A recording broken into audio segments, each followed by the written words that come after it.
Now, here's what we know so far about the Israel-Hamas war. Let's get you started one by one. Scores of Palestinians were killed in central Gaza after Israel stepped up its strikes on the war-torn enclave. Another convoy of 17 aid trucks arrived as the Hamas-run territory faces catastrophic shortages. There were fresh exchanges of fire over Israel's northern border with Lebanon as fears grew that Hezbollah may get involved. Hezbollah is a close ally and is backed by Iran. With the violence raging unchecked, Iran said that the region could spiral out of control. Apart from funding Hamas, Israel's arch nemesis backs Hezbollah in Lebanon. Washington warned any actors looking to inflame the conflict that it would not hesitate to act in the event of any escalation. Israeli Prime Minister Netanyahu issued a stark warning to Lebanon's Hezbollah, saying getting involved would be the mistake of Hezbollah's life. שאתם עושים פה ומה ששמעתי עכשיו מהמפקדים שלכם זה דבר חשוב מאין כמוהו. אתם הורגים אנשי חיזבאללה שמנסים לתקוף את קו החזית שלנו. אני לא יודע עכשיו, כשאני נמצא איתכם, אני לא יכול להגיד לכם כרגע אם חיזבאללה יחליט להיכנס בצורה מלאה למלחמה. אם חיזבאללה יחליט להיכנס למלחמה, הוא יתגעגע למלחמת לבנון השנייה. הוא יעשה את טעות חייו. ואנחנו נכה בו בעוצמה שהוא לא יכול אפילו לדמיין. והמשמעות לו ולמדינת לבנון היא הרסנית. אבל אנחנו ערוכים לכל תרחיש. Gaza officials said that the central town of Deir al-Balah had been particularly badly hit overnight Saturday to Sunday. The ministry said at least 80 people had been killed in the overnight raids on central Gaza, which destroyed more than 30 homes. The UN Agency for Palestinian Refugees said that 29 of its staff had been killed since the start of the war, saying half of them were teachers. The scale of the bombing has left basic systems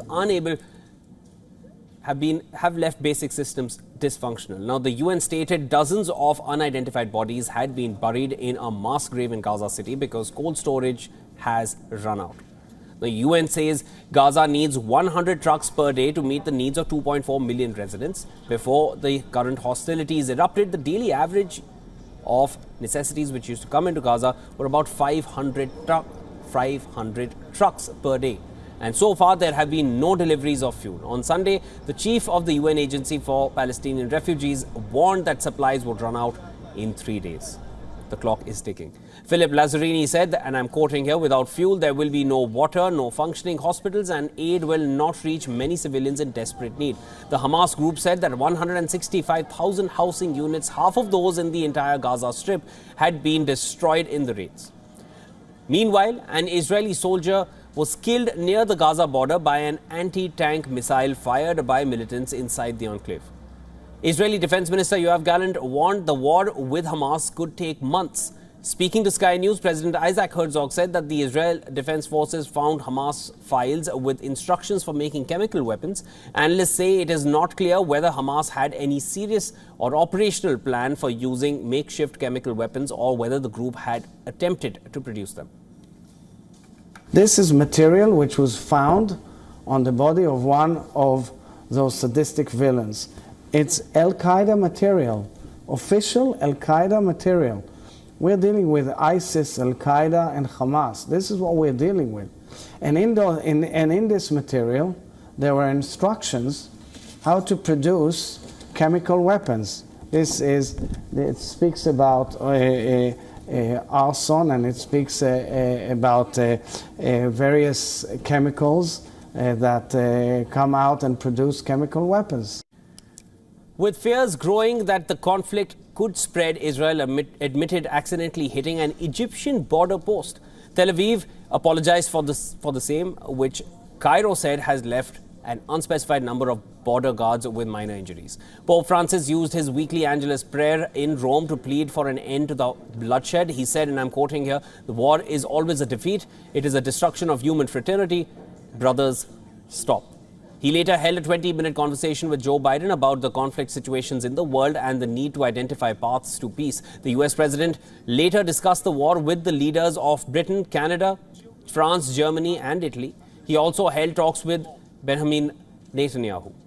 In Paris, French President Emmanuel Macron's office announced that Macron would be traveling to Israel on Tuesday for talks with the Israeli Prime Minister. Protesters marched in several European capitals on Sunday.